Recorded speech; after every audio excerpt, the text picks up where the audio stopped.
If you're a parent who wants to know what your child with autism might be thinking, or if you're someone with autism and you want your parents to know that you're smart and you're doing your best and kind of all those thoughts in your head that you haven't been able to express, then this video is for you. Today we are doing something so fun. Book club! How many autism books are on your to-read list? Seriously, I know my list used to be really long. These book club videos are all about helping you out. You vote on what book I read the book, and then I summarize it for you. It's fun! I love it! I want you to have the best information to make good decisions for your child. How can you have a say in what book I summarize? Join my email list. There's a link below. They get to vote every month on what book would be most helpful to have a summary and discussion about. So join us! There's a link below. Join my email list. And if you like these types of videos, please let me know in the comments. Also, please hit the like button and subscribe to my channel for the best science-based information about autism. Thank you for being here. And now, without further ado, this month's book club is The Reason I Jump. This book is a book that was written by a 13-year-old in Japan with autism who really can't speak reliably. And if you've ever wanted insight into the mind of someone with autism, then this book is going to do a lot for you. So it was actually translated by a father whose child also had severe autism and was difficult to speak. And so what he says in his introduction here is that this book was a godsend. And his quotes, "Reading it felt as if, for the first time, our own son was talking to us about what was happening inside his head," through Naoko's words. That's the author.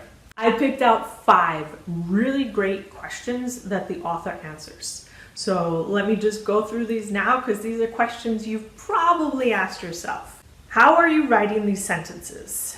His answer: you might think that speech is the only way to get your point and intention across, but there is another way to say what you want without using the vocal nervous system. At first, I never dreamed I could make it work, but now I'm well able to express my true self using only a computer and an alphabet grid. And he goes on to say that not being able to talk means not being able to share what you're feeling and thinking. It's like being a doll, spending your whole life in isolation, without dreams and without hopes. Sure, it took a long time before I could finally start communicating via written text on my own. But on that first day, when my mom supported my writing hand in hers, I began to acquire a new way of interacting with others. Just how awesome. If you've ever thought, oh, my child is so smart, they just can't express it, you're right. Here's another question that he answers. Do you find childish language easier to understand? And his answer is, children with autism are also growing and developing every single day. Yet we are forever being treated like babies. I guess this is because we seem to act younger than our true age. But whenever anyone treats me as if I'm still a toddler, it really hacks me off. I don't know whether people think I'll understand baby language better or whether they think I just prefer being spoken to in that way. I'm not asking you to deliberately use difficult language when you talk to people with autism. Just that you treat us as we are, according to our age.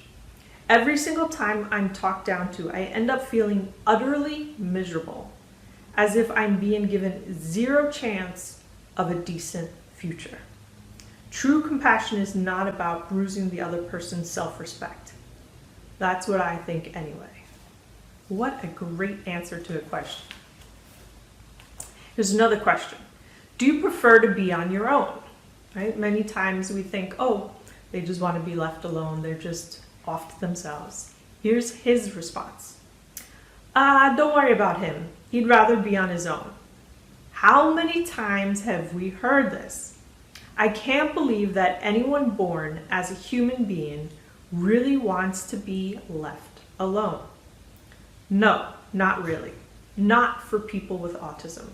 What we're anxious about is that we're causing trouble for the rest of you, or even getting on your nerves. This is why it's hard for us to stay around other people. This is why we often end up being left on our own. The truth is, we'd love to be with other people, but because things never, ever go right, we end up getting used to being alone without even noticing this is happening. Whenever I overhear someone remark how much I prefer being on my own, it makes me feel desperately lonely. It's as if they're deliberately giving me the cold shoulder treatment. Here's another question. Do you hate it when we make you do things? Us kids with autism would like you to watch out for us, meaning please never give up on us. The reason I say watch out for us is that we can be made stronger just by the fact that you're watching. Just going by how we respond, it's difficult for you to tell if we've understood what you're saying or not. And often we still can't do something, however often you've shown us how to do it. That's just the way we are. On our own, we simply don't know how to get things done the same way that you do them. But like everyone else, we want to do the best we possibly can. When we sense you've given up on us, it makes us feel miserable. So please keep helping us through to the end. I'm actually getting a little emotional reading that. Yeah, I know it's really hard as a parent in many ways, and not in a hard way where you don't love your child, but yeah, just keep searching for those answers. You'll find them.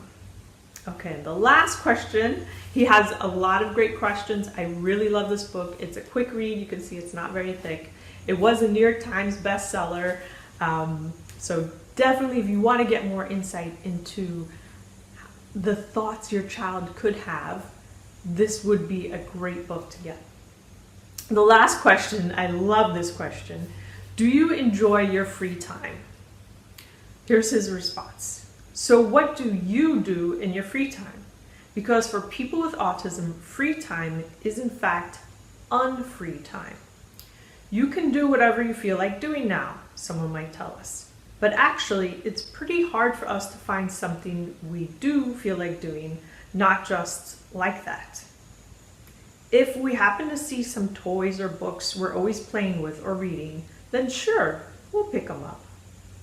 Thing is, however, that's not so much what we want to do as something we can do. Playing with familiar items is comforting because we already know what to do with them. So then, of course, people watching us assume, so that's what he likes to do in his free time. However, what I really want to do is to get stuck in some difficult book or to debate some issue or something else. We are misunderstood, and we'd give anything if only we could be understood properly.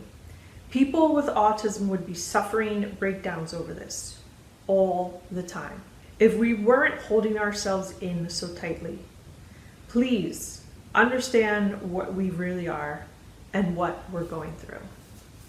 If you'd like to get more insight into what your child may be thinking, right? Everyone thinks differently, but this is certainly an insight that is worth reading and exploring. I definitely recommend this book.